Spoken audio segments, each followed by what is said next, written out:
This is a box of doughnuts, and by referring to it thusly, I am implying that these are all different kinds of the same thing. And yet they're kinda not. I mean, you've got your yeast doughnuts, and then you've got your cake donuts, which are really as different as oranges and bananas. I mean, oranges and bananas are both fruits. You would expect to find them at the same place, the fruit store, but you wouldn't expect them to both come from the same farm. Hey, you want to go to the donut farm? At 3 in the morning, which is when donuts are generally harvested.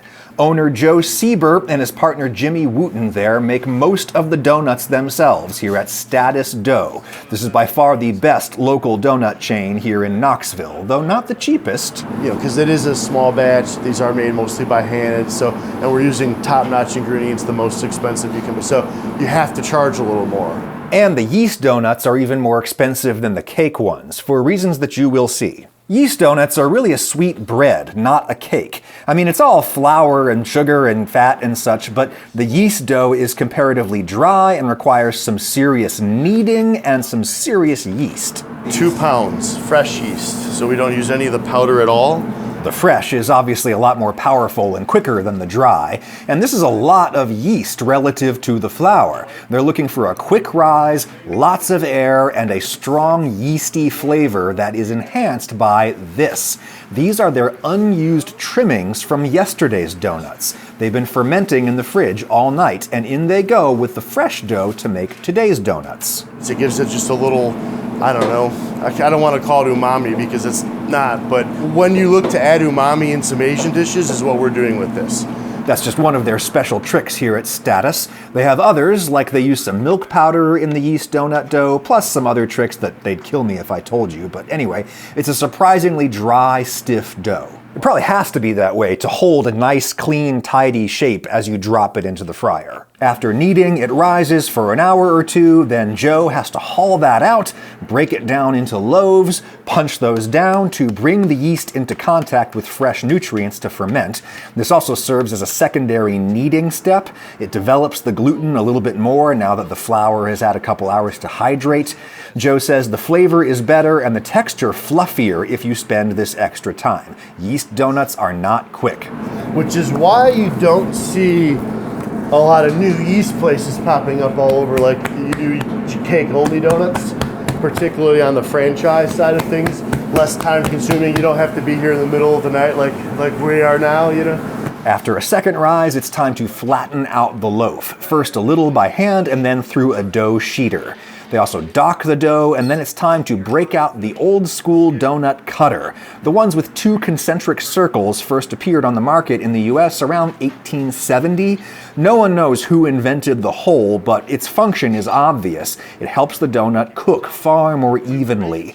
Without the hole, you're likely to have some raw dough at the center, or with the right hydration and the right frying temperature, you might just end up with a steam pocket in the center, which is what they do intentionally to create these so-called Bismarcks. You inject cream or fruit into the center. That's a house-made fruit preserve here at Status. Of course, punching the hole out of the center leaves you with a tiny little circle of dough that you could throw in the fryer, and it would puff up into a little sphere that you could sell as a donut hole if you're into that. Once cut, the donuts have to proof in warm, wet conditions for about an hour, just a final puff so that they can fry up as light and airy as possible, but if you overproof them, they collapse. Anyway, time to fry. Donuts are generally fried in vegetable shortening, that is, a plant-derived oil or mixture of oils that is solid at room temperature. The same molecular stability that makes it solid also helps it to last longer in the fryer. Shortening takes longer to get stinky and burned tasting, and when it cools, it forms a solid film around the surface of the donut, and that extends shelf life. Without that film of solid fat, donuts are prone to oil weeping, which is exactly what it sounds like. Donut makers try really hard to minimize the amount of oil absorption that happens during the frying, but really any donut you buy is going to be at least 20-25% fat by weight. And if you use a solid fat, if you use shortening, that fat is less likely to kind of ooze out of the donut over time. So solid fat. The yeast donuts fry at a pretty high temperature for like a minute, not long at all. They get flipped once and only once. Then you have a nice white ring around them, and If you don't hit that perfectly, they'll take on too much grease, they'll be chewy, they might collapse too much, there'll be air pockets. Let them drain and cool for a few minutes, and then you can glaze them or do whatever else you're into, and there you go. That's something like the original donut. Yeast donuts predate cake donuts in the written record. Cake donuts are puffed up with chemical leaveners rather than yeast. Chemical leavener, like baking powder, is just a weak base, like carbonate, mixed in with some weak acid, like maybe cream of tartar, and you get them wet together, poof, CO2 gas. The first written recipes for cake donuts actually just use a base, pearl ash, for example, which you can make from wood ashes. To get the gas, you would need to combine pearl ash with an acidic ingredient in the batter, such as buttermilk, slightly fermented milk. And here is the result: a buttermilk old-fashioned donut, probably one of the first cake donuts historically. How is it different from the donuts cut from the yeast dough? Well, first thing, a cake donut is made with batter, not dough. A batter has way more water and or fat. It's not a solid, so you couldn't knead it even if you wanted to. There's several reasons why we generally use yeast for doughs and chemical leaveners for batters, but one of them is just that chemical leaveners are usually weaker, so they can only make bubbles in a nice, loose, wet mixture. But the upside is they do it instantly. You know, it's a batter almost along the lines of like a pancake, where when you mix it, a short rest period, you can put it in a hopper just like pancakes are made, where they're literally dropped on a flat top grill. We're dropping them in a fryer. You can see why the cake donut had to wait for the industrial era to be popularized. Without the mechanical hopper, it would be basically impossible to deposit perfect rings of loose batter into the hot fat. Actually, this particular fat isn't that hot because they're making old-fashioned donuts. And the reason old-fashioned donuts get that raggedy edge is because they fry at a lower temperature. The crust doesn't harden the second you drop in the batter. It has time to spread a little, as long as you flip shortly after it hits the oil. The result is a donut that absorbs a lot of grease, so it's very heavy and substantial. I would not eat one every day, but from time to time, that is just undeniable. That's their coffee-flavored old-fashioned. If you want the modern cake donut that's light as a cupcake, then you gotta crank up the oil temperature. The batter solidifies in seconds, so you get a nice clean edge, the whole thing cooks up a lot faster, there's less oil absorption.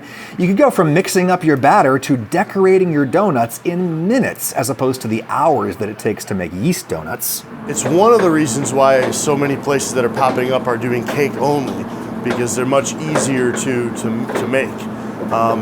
Especially if you're trying to serve them like a hot product, where you're doing like an instant donut or cooking them on a food truck or something.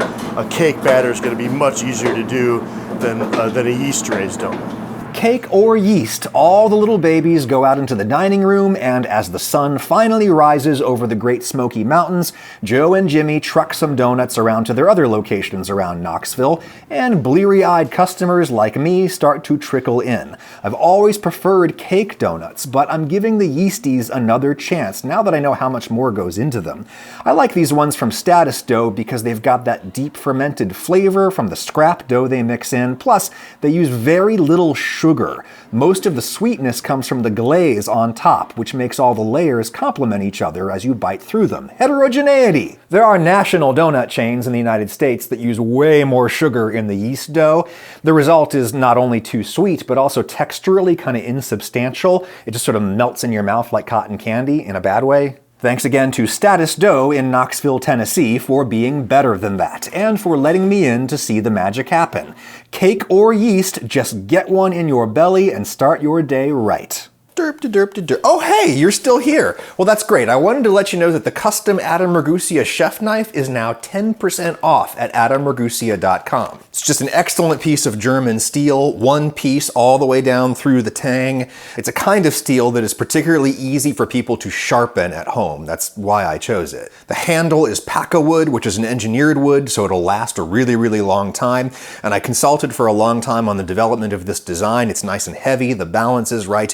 I use use it for all of my cooking. It's 10% off now at adamragusia.com. Your discount will be applied at checkout. Of course, that's a temporary deal. You might be watching this video very, very far in advance and the deal won't exist anymore, or there might not be any knives for sale anymore, or humanity will evolve to the point where it has knife hands and it doesn't need external knives. I don't know. You do you, but for the time being, 10% off at adamragusia.com. Keep your vinegar leg on the correct side. That's my right. Left. No, left. You're right. This way. That's your right. No, this is your right. Let's go with this direction. adamragusia.com, 10% off. Vinegar leg is on the right. Talk to you next time.